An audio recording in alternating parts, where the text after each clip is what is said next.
ស្មោះឡើងអង្គគូមួយក្រោសោ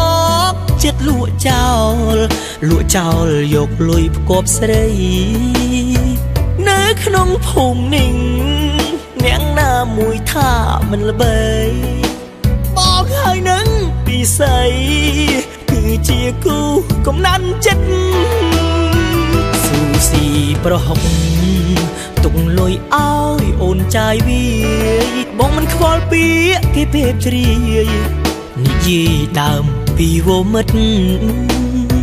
ព្រោះបងស្រឡាញ់អូនជាងជីវិតក៏មិនដែលធ្លាប់គិត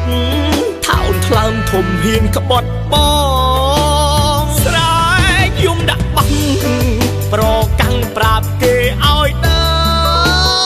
រពេលមានស្មោនឹងសង្សារខ្ញុំក្បត់មានអ្នកថ្មី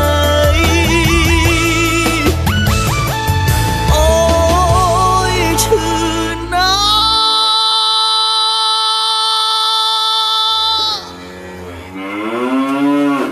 ស្រឡាញ់ស្រីស្អាតខាតដើមខាតចុងអង្គជ្រុកមួយទ្រុង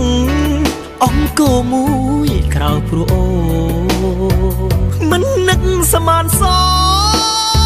ពេលបាក់អង្គពីខ្លួនស្រីស្រស់ដំនួនដាក់មេផាយទៅរកអ្នកថ្មី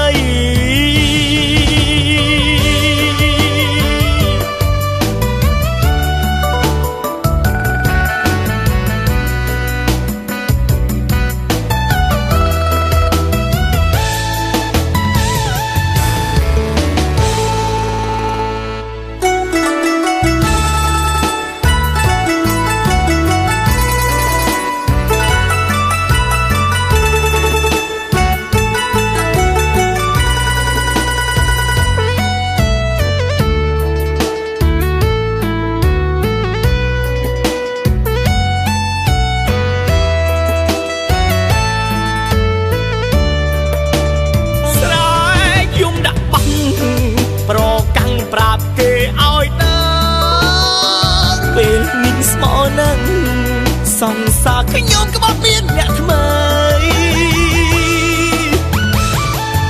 អូយឈឺណា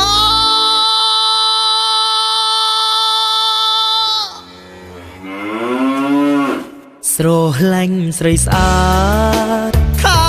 តដើមខាតចុងអង្គជ្រុកមួយទ្រុងអង្គគោមួយក្រៅព្រោះអូមិននឹកសមានសពេលបាក់អង្គពីខ្លួនស្រីស្រស់ដំនួនដាក់មេផាយទៅរកអ្នកថ្មី